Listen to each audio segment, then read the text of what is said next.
Chapter 57, HIV resistance and genetics. And this is specific training for the HIV resistance sensor. Now, this sensor has two different roles. For one, what is very interesting, some people are resistant to the common types of HIV, the AIDS virus. And this in itself might be interesting, but is not particularly useful. The other part of this test is improved treatment for HIV-infected persons. So let me just show you the concept. You will find this test here, and it really is only useful for treatment.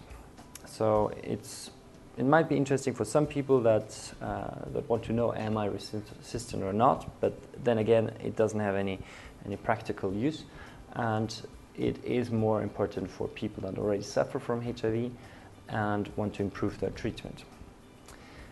Now, let's have a look at a white blood cell. There are two genes, two copies of one type of gene, of the CCR5 gene. And these produce a receptor. And a receptor is a kind of structure that is on the surface of the cells. So it's presented at the surface of these white blood cells. Now, the HIV virus has developed a mode of hijacking this receptor, binding to it, and then using it to get into the cell and then infect the cell with HIV. And the cell would then produce more HIV viruses, release them, and they would then infect other cells. So really, the CCR5 gene, which our body produces, is the mode of entry that the virus has hijacked. And if you have normal CCR5 genes, you will be susceptible to HIV. But there are genetic variations that modify the blueprint, the building instructions in these genes.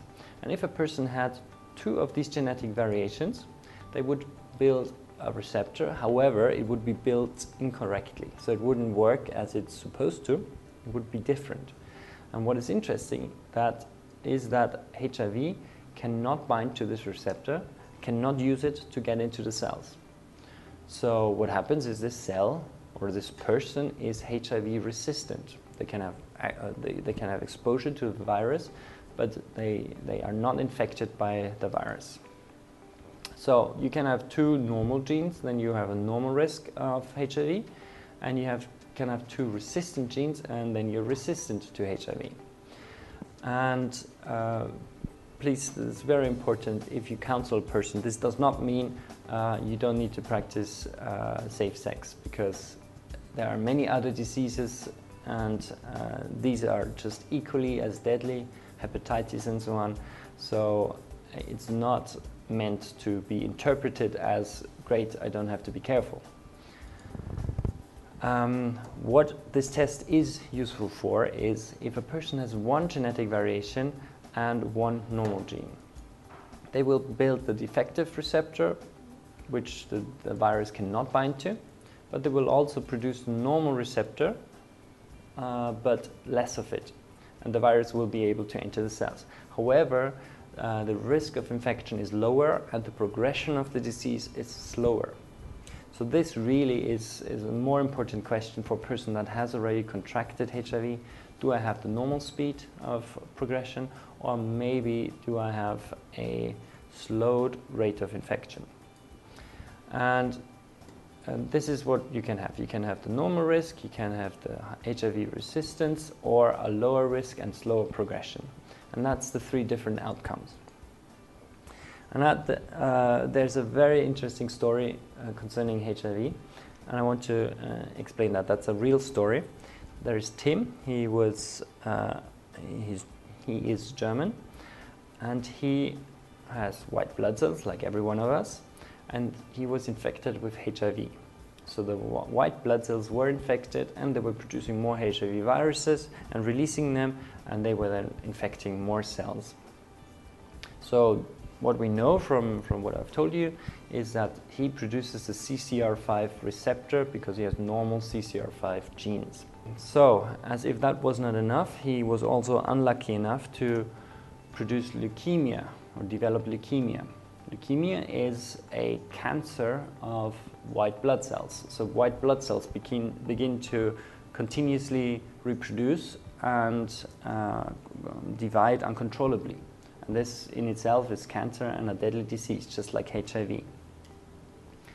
And for leukemia, the solution is chemotherapy. Now, chemotherapy does the following. It kills off all of the cells that grow rapidly. And this kills off the whole immune system, the whole bone marrow, which produces the blood cells, and all of the white blood cells. So all of them died. All white blood cells were destroyed. And what people do after chemotherapy is they look for a donor that has a matching tissue type, so that the immune system doesn't recognize it as being foreign. So there are these donor banks of bone marrow donors. And the doctors did something very smart. They knew about his HIV infection, and they also knew about the effect of this genetic variation. So what happened is they first killed off the immune system and all of the bone marrow cells that would produce new white blood cells. Then they gave him a bone marrow transplant of a person that had the right genetics, so they were HIV resistant. And this bone marrow then multiplied, it recolonized the bones and produced new white blood cells that were resistant to HIV. And this then caused the person to be cured, not only from chemotherapy, but also from HIV. So this was a very interesting way, a very smart way of using genetics and knowledge about genetics to perform almost a miracle. Now the question is, why don't we do that with every HIV patient?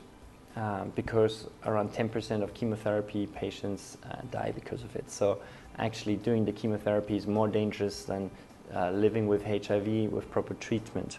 So it's not the cure for everyone yet. It might be in the future, something like this.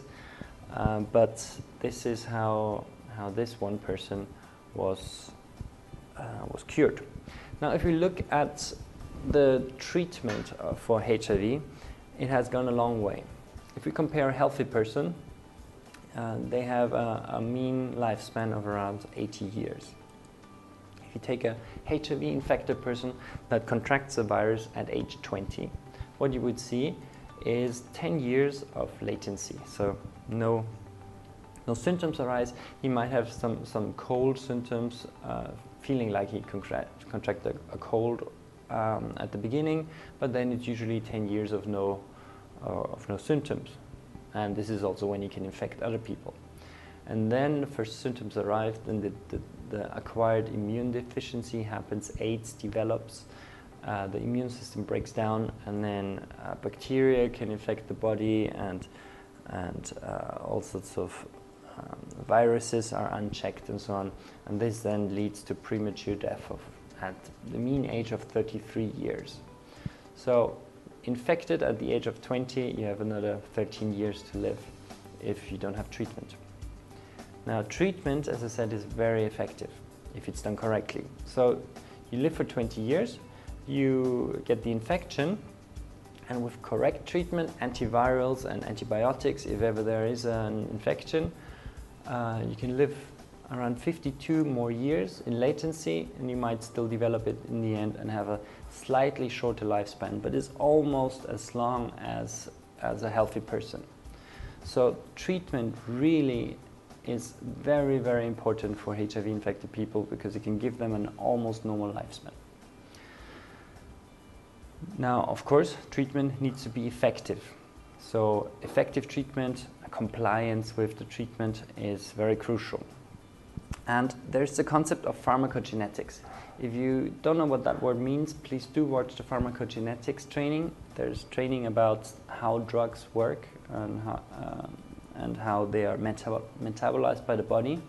But I'll quickly explain it again in this example. Different drugs are metabolized, are converted by different enzymes and then removed from the body. And there might be a drug, like drug B, that goes through a certain gene. However, this gene in this case is mutated, so the drug is not broken down. However, this person might take this drug once every day, And every time he or she takes the drug, the level increases again, until it reaches a toxic level. So these genetic variations can influence which drugs might be broken down slower, which means that they need to be taken at lower dosages. They might also activate some drugs and not activate some others, so-called prodrugs. So some people might just not get a benefit from a drug, and other people just need a different dosage, more or less. And this is what we do here. So drugs for infections, antibiotics, antivirals, and so on. You get this list, just like this in the report, and it tells you the effect is normal, so most of these drugs would work normal. Breakdown is normal. Okay, this is a bad example. All of these drugs are broken down at the normal speed, so it's about 100%, and the dose they should have is about 100%.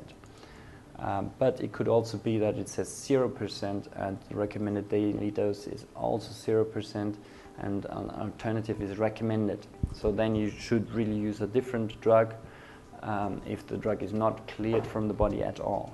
Or it might be cleared at 50% of the speed, then you need 50% of the dose.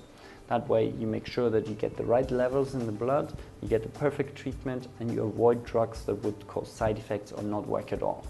And this improves the treatment success in HIV, and as I've shown, this is a very critical part. All right, and the prevention or the counseling part, again, this is a sheet of paper in the report which explains it in very simple language, so do read through it.